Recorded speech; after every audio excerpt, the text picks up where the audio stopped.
Au Moyen-Âge, une femme pouvait être une religieuse, une poétesse, une érudite, une guérisseuse, une musicienne et même une femme d'influence. Hildegarde de Bingen a été tout ça en même temps. Elle est aujourd'hui considérée comme l'ancêtre des naturopathes. Toute sa vie, elle a étudié la botanique pour concocter des remèdes naturels que certains utilisent encore de nos jours.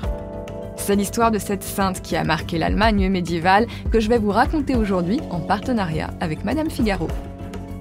Je suis Virginie Giraud et je vous emmène avec moi au cœur de l'histoire, un podcast Europe 1 Studio.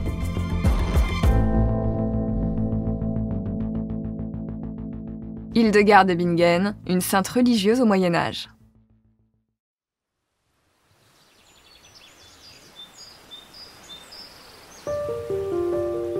Nous sommes sur un bac qui traverse le Rhin dans les années 1170. Hildegarde de Bingen a 70 ans. Autour de son cou, sur sa robe noire de religieuse, brille une grande croix dorée, symbole de sa position d'abbesse dans les 2 monastères qu'elle a fondés de part et d'autre du fleuve. 2 fois par semaine, elle le traverse pour se rendre soit à l'abbaye de Ruppertsberg, à Bingen, soit à l'abbaye d'Eibingen, afin de les administrer l'une et l'autre. Ce jour-là, sur le bateau, une famille se présente à elle. Les gens du coin connaissent la réputation de guérisseuse de la religieuse. Les parents lui présentent leur fils qui est aveugle.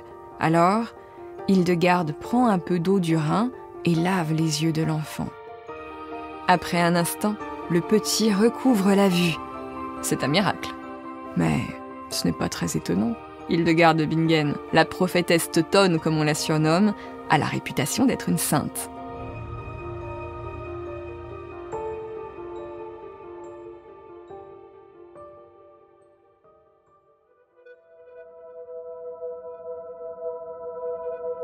Hildegarde de Bingen voit le jour le 16 septembre 1098 dans ce qui sera bientôt appelé le Saint-Empire romain germanique. Ce vaste territoire, qui va du nord de notre Allemagne au centre de l'Italie actuelle, est né de la partition de l'empire de Charlemagne entre ses petits-fils au Xe siècle. Le Rhin en est un peu son cœur battant, son joyau vert émeraude et bleu saphir, à la croisée des routes commerciales et des échanges culturels. C'est donc là que la future sainte naît près d'Alzey, dans le diocèse de Mayence. Elle est la 10e enfant d'une noble famille du Palatinat. Une petite fille pas tout à fait comme ses frères et sœurs. Depuis toute petite, Hildegarde voit des choses que personne ne voit, des choses cachées. Les visions se forment avec une grande netteté dans son esprit, un peu comme un flash. Elle n'a ni transe ni extase, les choses s'imposent à elle simplement.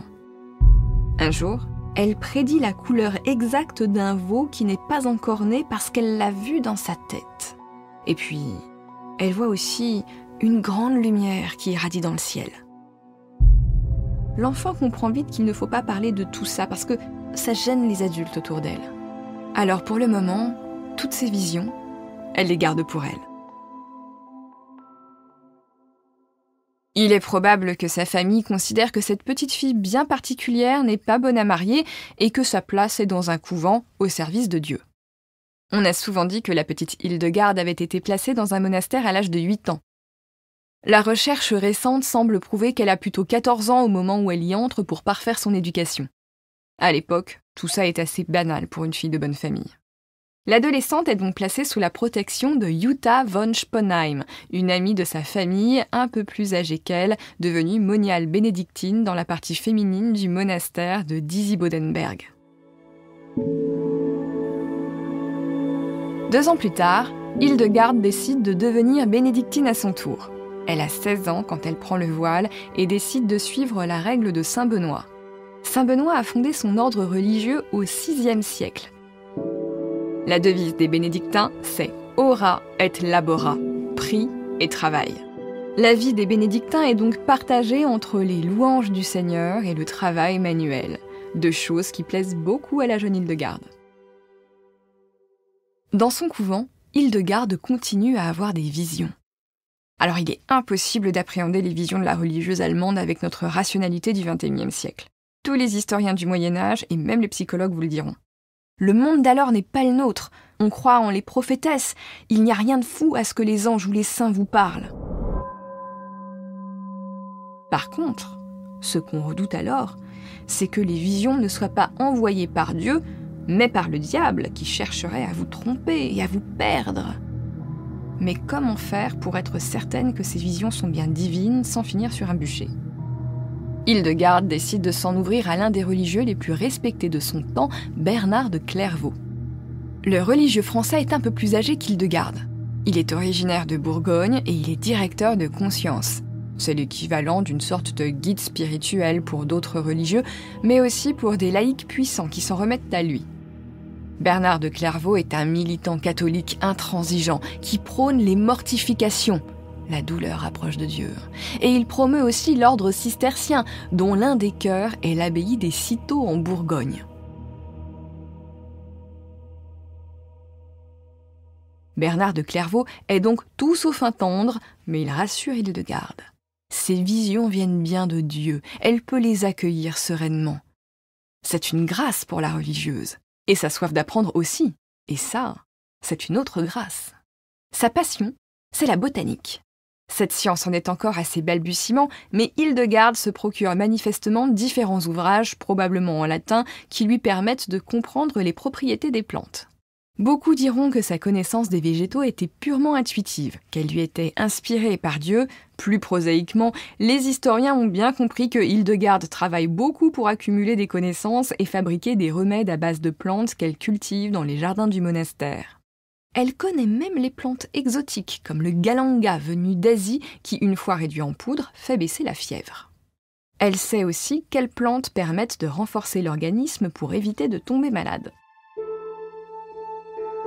Plus étonnant encore, Hildegarde semble connaître ce qu'on appelle aujourd'hui la lithothérapie, les traitements par les pierres.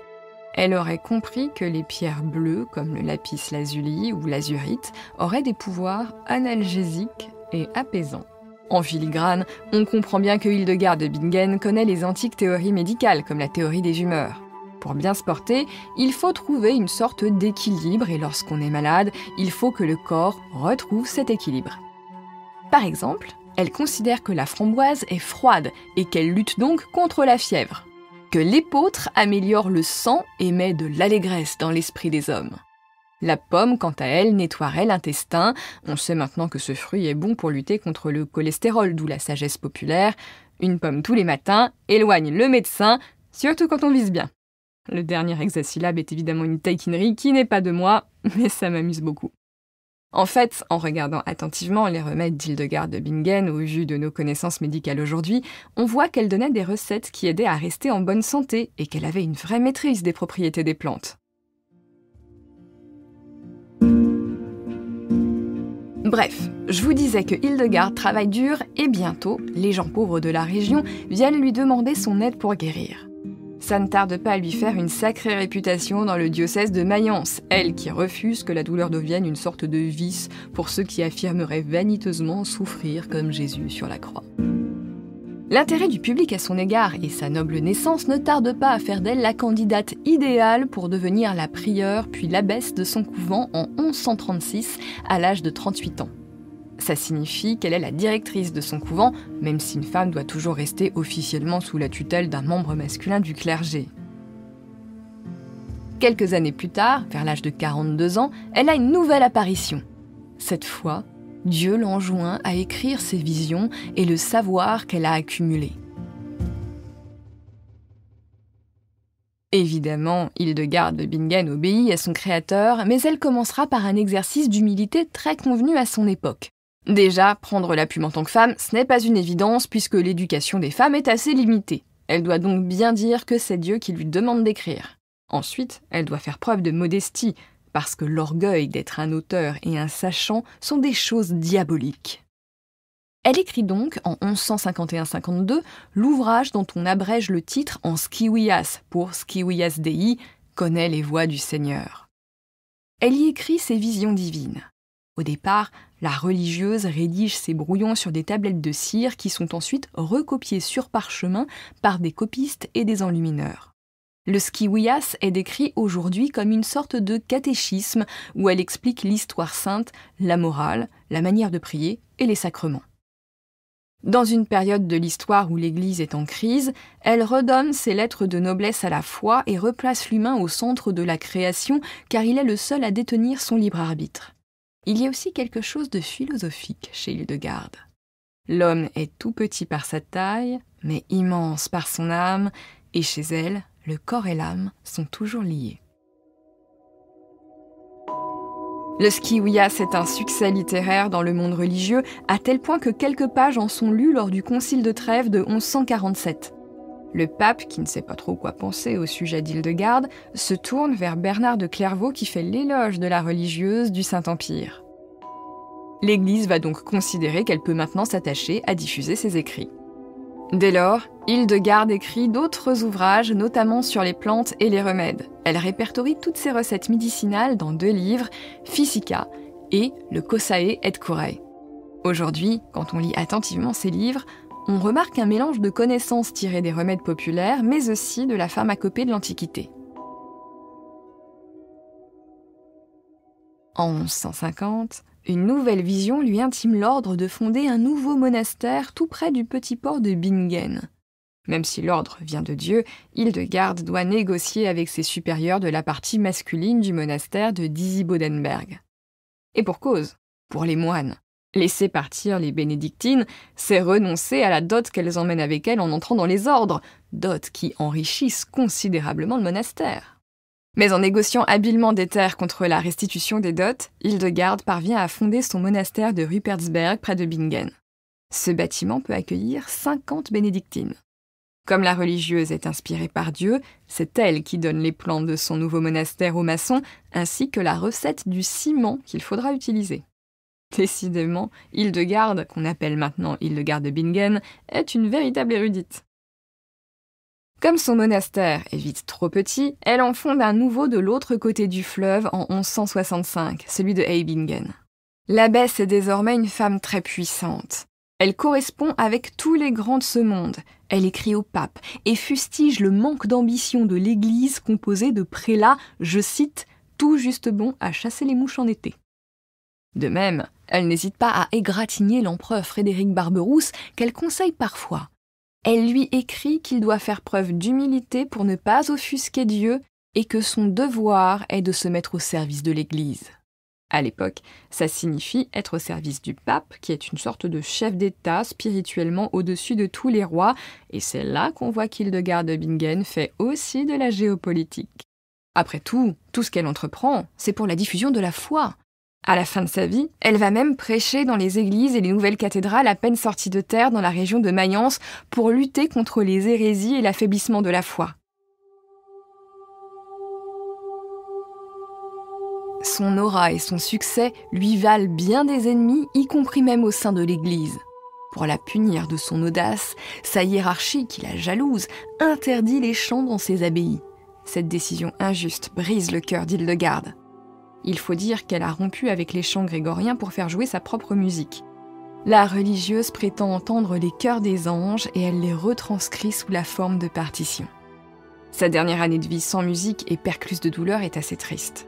Hildegarde de Bingen meurt en 1179. Elle est d'emblée considérée comme une sainte par la population de Rhénanie, mais elle ne sera canonisée que bien plus tard. Elle aurait gardé longtemps la méfiance du clergé pour avoir permis l'enterrement d'un criminel dans son monastère. Si c'est le cas, c'est bien son côté rebelle qui lui a porté préjudice dans un monde où seuls les hommes prennent des décisions.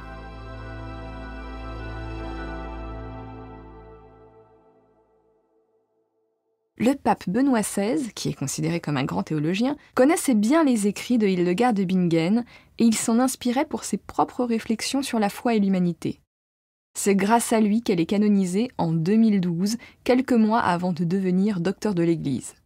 Ce titre est accordé aux catholiques canonisés dont les écrits sur la foi font autorité. Il y a actuellement 37 docteurs de l'Église, dont 4 femmes, Sainte Thérèse de Lisieux, Sainte Thérèse d'Avila, Sainte Catherine de Sienne et Sainte Hildegarde de Bingen. C'est la fin de ce récit dédié à cette incroyable femme du Moyen-Âge. Je vous en dis plus long sur ses talents de naturopathe dans un article paru chez notre partenaire Madame Figaro. Au cœur de l'histoire est un podcast Europe 1 Studio dont la devise pourrait être Ama et labora, aime et travaille. À la production, Camille Bichler. À la réalisation, Pierre Casalo. À la direction artistique, Julien Tarot. À la composition des musiques originales, Julien Tarot et Sébastien Guidis. À la communication et à la diffusion, Kelly Decroix et Nathan Laporte. Et moi, la plume et la voix au cœur de l'histoire, je vous retrouve tous les jours sur l'appli d'Europe 1, sur votre plateforme d'écoute préférée et à l'antenne d'Europe 1 chaque week-end de 15h à 16h. À très vite!